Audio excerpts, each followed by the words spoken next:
Happy new year সবার 2024 খুব খুব ভালো কাটুক, ভালো থেকো তোমরা সবাই।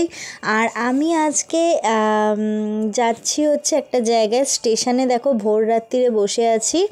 আর আমরা 4 জনে যাচ্ছি, একটা বাচ্চা আছে। ট্রেনে উঠেও গেছি, এত ঠান্ডা লাগছে কি করব, ওকে নিয়ে একবারে চাদরের ভেতরে ঢুকে গেছি। মানে তখন বাজে কটা, 5:30 মতো। তো স্টেশনে গেছিলাম ওই 4:30 নাগাদ। তো 1 ঘন্টা পরে আমি ট্রেন পেয়েছি। তো দেখো আমি স্টেশনে যেখানে যাওয়ার সেখানে পৌঁছেও এসেছি। আমি এসেছি যে তারকেশ্বর। তো ওখানে এসে দেখো কি ঠান্ডা লাগছে। তো আজকে সোমবার পড়েছে, তার জন্য শিবের মাথায় মানে বাবার মাথায় জল ঢেলে বছরটা শুরু করতে চাই।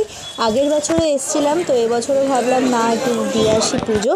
তো দেখো এখান থেকে ঘর কিনে আমি গঙ্গা জল যদিও বা নিয়ে গেছি। তো জল ফল ঢেলে তো মন্দিরের ভেতরে তো আমি আর দেখাতে পারবো না, তাই জন্য দেখানো হয়নি। জল ফল ঢেলে পুজো ভালো করে দিয়ে একেবারে কচুরি খেয়ে ট্রেনে রওনা দিয়ে দিয়েছি ওখান থেকে।